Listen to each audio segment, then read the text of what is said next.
Oi amigos, estamos voltando com mais um Educar Hoje. Esse módulo a gente está falando sobre a questão da medicalização. Eu estou aqui com a Cláudia Guilherme e eu queria começar com uma provocação. Eu li recentemente um artigo que eu achei muito interessante, assim, tem várias coisas nesse sentido, e sempre que começa com esse enunciado eu leio, porque eu falo, lá vem bobagem. E nesse caso não é bobagem, mas eu gosto do enunciado. O enunciado é assim: depois de anos de pesquisa, cientistas americanos descobrem que sempre essa coisa. E normalmente é uma coisa que é super óbvia, assim, que as bisavós já sabiam, mas que os caras, anos de pesquisa. Bom, então, depois de anos de pesquisa, eles descobriram o seguinte, que a formação do cérebro, das sinapses cerebrais e tal, ela depende, na verdade, desde o útero, né, e principalmente nos primeiros anos de vida, depende dos estímulos. Sejam eles visuais, auditivos, táteis, não importa. Os estímulos todos são digamos assim, a mecânica que vai fortalecendo e construindo essas sinapses. E que uma das características que o corpo humano tem é que existem algumas partes do corpo que têm muitas terminações nervosas. Uma delas é a sola do pé. E então, eles agora, depois desses anos de pesquisa, eles recomendam fortemente que a criança, nos primeiros anos de vida, não fique descalço o maior tempo possível. Porque se ela ficar descalça, ela vai testar diferentes texturas com a sola do pé. E, mais importante do que isso, ela vai estar recebendo estímulos táteis através da sola do pé, muitos estímulos táteis, enquanto ela simultaneamente está recebendo outros estímulos, por exemplo, os pais falando com ela, ou ela observando alguma coisa, e ela vai ter, e isso faz com que a malha de conexões dos neurônios seja muito mais complexa do que uma criança, por exemplo, que usa tênis o tempo todo, porque ela está recebendo estímulos simultâneos, o cérebro dela precisa administrar essa simultaneidade. E que uma criança que, por exemplo, cresceu usando tênis o tempo todo, ela tem muito mais dificuldade de atenção quando ela está mais velha, exatamente porque essas sinapses mais complexas não foram desenvolvidas, estimuladas ali a classe, porque ela usou tênis desde que ela basicamente nasceu. Mas obviamente que demorou anos, e vários cientistas norte-americanos, as universidades mais top que tem para descobrir isso. Então eu começo com essa provocação, porque é inacreditável, né? É legal, é bacana. A ciência vai acabar provando muitas coisas realmente que as pessoas já sabem. Mas precisamos realmente dessas pesquisas. É interessante porque, historicamente, né, nós vínhamos de uma tendência teológica, a explicação só podia vir através da igreja, das religiões. De repente, aí o novo dogma, né, a nova religião é a ciência, a partir aí do positivismo. Tudo só vale se for científico. Pois aí, né, então assim, peraí, o que diz? Agora café pode? Puxa, agora café é legal. Ovo suco de laranja é legal, mas depende da hora, se mistura, enfim. E é interessante porque, peraí, agora pode café, agora não pode café. Agora pode vinho, depois não pode vinho. Nas dúvidas, tome café, tome o vinho. Isso, exatamente. Não se prive de nada. Exatamente. Brincadeiras. Mas aonde nós estamos chegando? Né? A constatação de que somos seres naturais. Exato. E que nós nos destacamos da natureza. Então essa provocação é muito interessante, porque nós asfaltamos a nossa existência, né? Saímos da natureza, nós descemos da árvore e aí subimos num prédio de concreto e estamos achando que tudo bem. Quando que na verdade, natural isso. Não, então, isso não, de forma alguma. Não é, exato. Não. Aí, revendo a questão de normose, como eu sempre trago essa questão, isso é normótico, não é normal. Por quê? Porque isso causa, no mínimo, um desenvolvimento aquém do esperado, né, do possível, até podendo chegar a sofrimento e, em alguns casos, morte. Sim. Né? Sim. Por isso que nós falamos em padrão normótico. E justamente por nós nos deslocarmos da natureza, sairmos da natureza, entrarmos numa outra realidade que não nos pertence, daí aqui é um passo rápido para a medicalização. Por quê? Por quê? E aí entra exatamente no tema. Foi bacana você trazer isso. Porque eu me imponho, né, um sistema, eu me imponho uma corrida dentro desta metrópole, né? Então aí eu fico presa em carro, por horas e eu chego num prédio e aí o tempo todo sem luz do sol, né? Quem trabalha em shopping ou centros comerciais, assim, não há esse contato com a luz, com o vento, com a brisa, com os sons dos pássaros. Tudo isso é atávico, né? Claro. Muito, muito importante. Claro. E aí o que sobra pra mim? Puxa, né? Helicóptero, carro, fumaça e corrida, o tempo. Peraí, não há tempo. Time's money, eu preciso correr, porque senão vai vir o outro, e nessa lógica da competitividade, vai vir o outro, vai tomar o meu espaço nesta selva de pedra. Olha que coisa, né? Que nós construímos na pós-modernidade. Visto que nós não somos seres naturais para esse sistema, nós somos seres consumidores. Sim. O fim último é esse. Na verdade, o fim último é o lucro. Dito isto, para que haja o lucro, nós somos... Porque o lucro não é para mim, não é para você. Não. Né?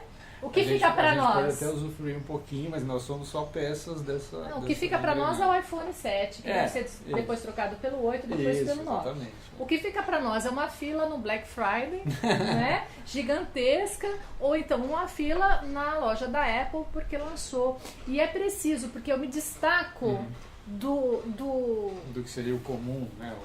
A massa, do resto, porque eu tenho este aparelho que nem todos conseguem ter. Isso me dá um status dentro do sistema. Agora, esse sistema, ele também marginaliza. Total. Ele é excludente. Ele patologiza, né? Ele torna patológico aquilo que não era para ser. E aí, o remédio, a medicalização, ela vem como uma forma de amenizar e de nos manter dentro do sistema. Na verdade, aptos a consumir, aptos a produzir, consumir, a manter os produtos, né? A manter o mercado girando para que eu possa, no fim útil, último consumir. Então, isso começa já na infância, claro. Né? Porque o que eu percebo, infelizmente, as crianças estão chegando no meu consultório também com síndrome de pânico.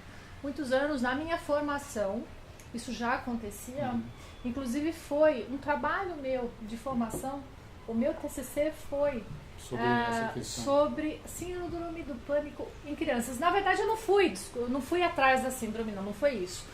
O que nós fizemos? Uma pesquisa com os profissionais da área da psique, e nós, no consultório, quisemos saber o que as crianças estavam, qual era a demanda das crianças nos consultórios. E o que nós descobrimos? Síndrome do pânico, muita síndrome do pânico, o que nos causou assim um espanto. Né? Óbvio que foi um trabalho qualitativo, nós fizemos uma análise profunda e também social, né? Então fez todo sentido o Zygmunt Bauman, por exemplo, quando ele dizia sobre essas questões. E aí o que nos causa espanto e muita preocupação é que a idade, né, de surgimento de uma síndrome está cada vez menor. O que seria uma síndrome? Acho que vale a pena a gente comentar. Síndrome é um conjunto de sinais e sintomas. Então, vamos dizer, eu tenho um pouco de pressão no peito e o coração bate acelerado. Estou com síndrome do pânico? Não.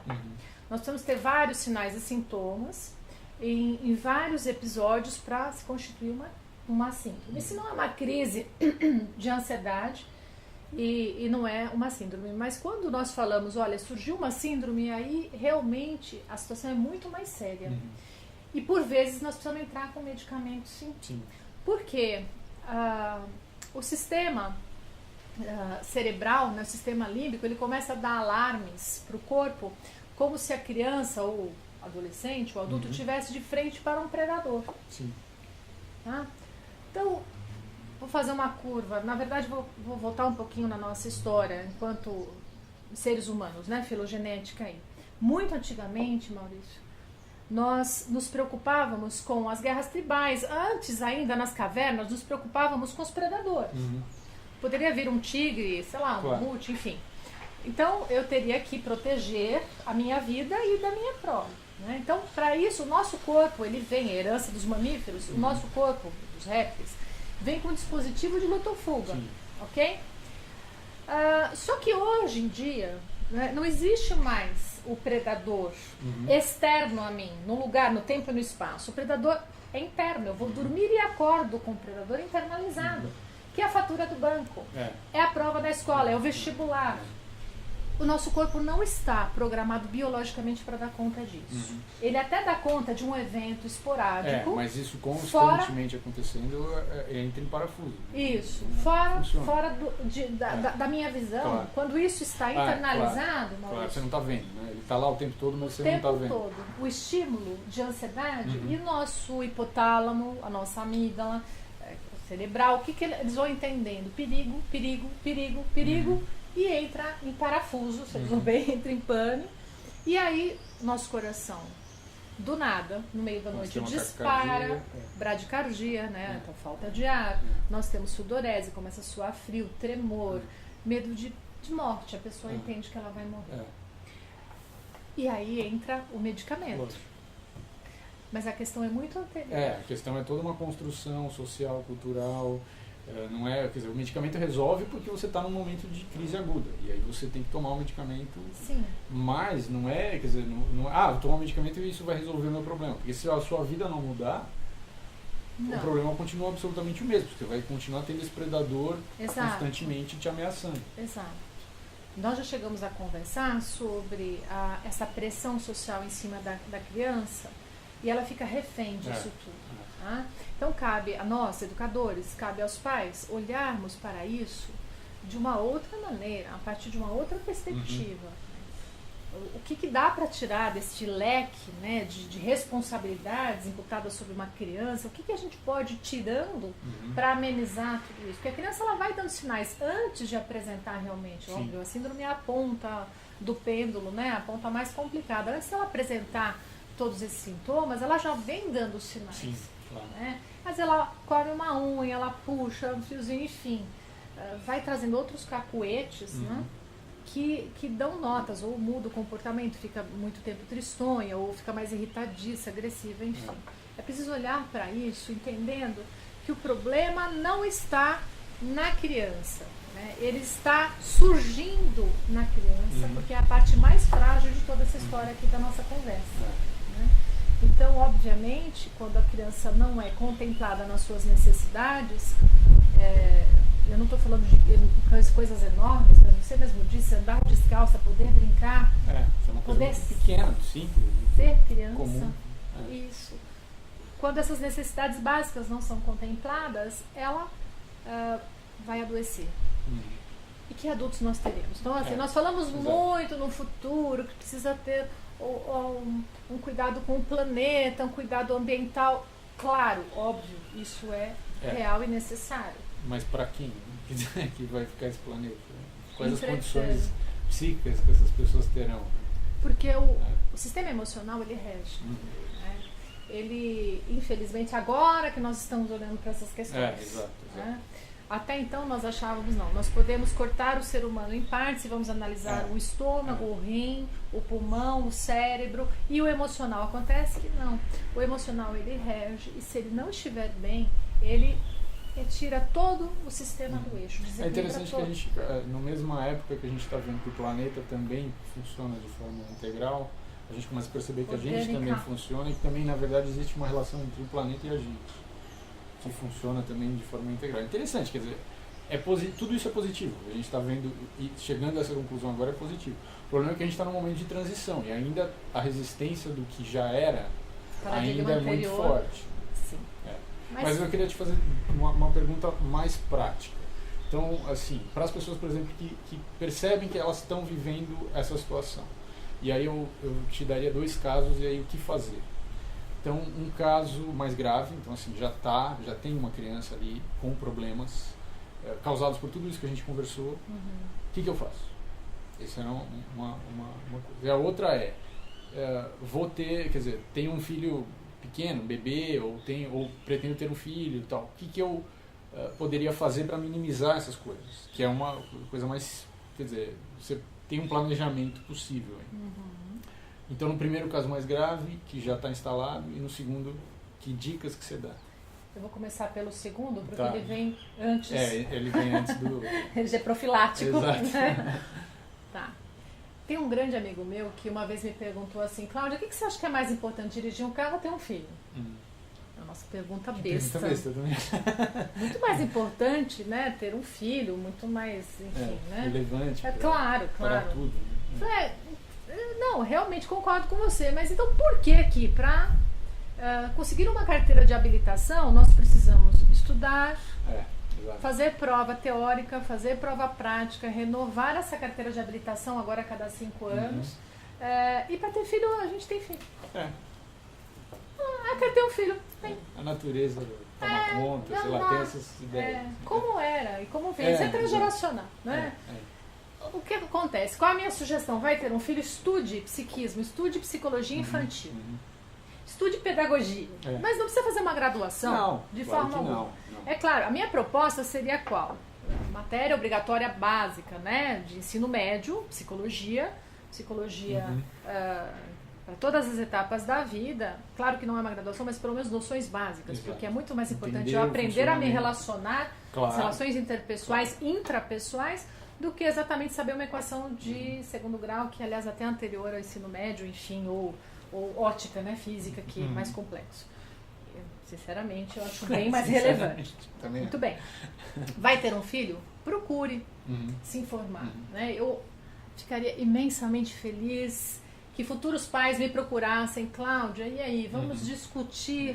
Em algumas sessões não precisa muita coisa, porque eu passo literatura, eu passo bibliografia. Porque assim, a minha vida é assim, eu tenho eu estou pensando isso para minha carreira, estou pensando isso, mas será que isso cabe com essa ideia de ter um filho? O que eu precisaria mudar, o que eu precisaria abrir mão, o que eu precisaria... Essas coisas, precisa arejar isso. Tudo bem, mano, você não precisa se tornar um monge tibetano. Não, veja, não. Para sair do sistema. Mas é preciso olhar, prestar atenção e gerar hipóteses, possibilidades, e não simplesmente esperar acontecer e daí... É isso. É isso, basicamente. Porque, exatamente, as pessoas chegam... Cabe eu dizer também isso. Quando os pais me procuram no consultório, é porque eles já tentaram tudo antes. Exatamente. Tudo falhou.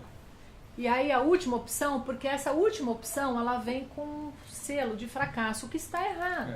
A psicóloga deveria vir antes, o psicólogo, enfim, deveriam vir antes de todo este processo. É que existe também um preconceito do senso comum, de que só os malucos, só os fracassados é que procuram psicólogos. Isso está completamente... É um equívoco muito grande. Eu espero que tenha ficado claro isso aqui nessa nossa pequena conversa. Agora, já adoeceu, né? Então a criança já está com problemas, vai precisar de ajuda. Né? Não tem como. Tem que ser uma coisa mais enfática. Sim, mas essa ajuda ela não precisa ser ad eterno, de forma alguma. Claro. É só uma ajuda. Né? A criança adoeceu, então ela está fadada a ter problemas pelo resto da vida? Não. Nós acreditamos, até carregamos essa bandeira de que sempre há o que fazer com resultados bem interessantes. A terapia, como é que funciona uma terapia com uma criança? Né? Muitas vezes, dependendo da idade, é através do brincar. Então a criança traz a ansiedade, traz as demandas dela no brincar e o terapeuta vai fazendo as intervenções. Posso falar com tranquilidade que esta é uma fatia pequena do tratamento. Cabe tratarmos os pais, cabe irmos até a escola. Claro. Então, porque a gente já falou aqui que é todo um sistema que leva àquele problema. Então, se não olhar o sistema, não resolve. O meio onde a criança está inserida precisa ser alterado. Exatamente. Então, também não é o caso, né, dos pais ficarem se chicoteando, eu sou culpado. Claro não. Na verdade, todos somos vítimas de vítimas, que isso fique claro. Exatamente. Mas há o que fazer. Então, mudar é algo maravilhoso. Né? Aliás, o lema da nossa bandeira, cabe dizer, é mentiroso. Né? Ordem e progresso não existe. Né? Tem progresso porque teve crise. Exato. Okay? Só tem progresso porque tem crise, causa e tal. Né? Isso. Então, nós podemos olhar para toda essa situação que é sistêmica, né? E é uma crise em todas as áreas, como uma grande oportunidade. Aliás, se eu não me falha a memória, o ideograma chinês para crise é o mesmo para oportunidade. Interessante. Isso eu vou pesquisar, mas acho que é assim. Legal. Ok? Então, mudar, né? Mudar a forma como nós entendemos a infância, a criança, essas questões emocionais, as demandas do mundo, e às vezes pequenas alterações dão grandes resultados. Né? Então não precisa também chegar no consultório achando que, nossa, agora está tudo perdido, vai ser um trabalho enorme. Eu adoro atender crianças, porque os resultados são muito rápidos. Então a criança, assim como nós percebemos, a criança ficou doente, está com febre, doentinha, rapidamente... assim que ela volta... 24 horas ela está bem. Mas ela já está super viva, né? Isso que é o interessante. Né? Isso. Ela tem uma capacidade de superação, né, orgânica, psíquica, muito forte. Né? Exatamente. Psíquica também. Os resultados são muito bons. Adultos têm mais dificuldade, né? Estão mais cristalizados. Exato. A criança, eles erguem mais resistência. Exatamente. A criança está aberta, ela vai. Isso. Né? Crianças não vêm com defesas para terapia. Né? Então ela vem como uma esponja. Essa é a grande riqueza da infância. Então ela é uma esponja tanto para o bom como para o ruim. Exatamente. Né? E nós temos que usar isso de forma inteligente, positiva e útil. Maurício, respondi sua pergunta? Então, aí eu queria convidar vocês que estão participando para também comentar, fazer perguntas, colocar questões ou casos que vocês conhecem, para a gente poder desenvolver um diálogo, porque isso ajuda também a gente a montar uns materiais mais interessantes para vocês. E é isso aí, a gente ainda tem mais um encontro sobre esse assunto e até mais. Obrigada, gente. Muito bom.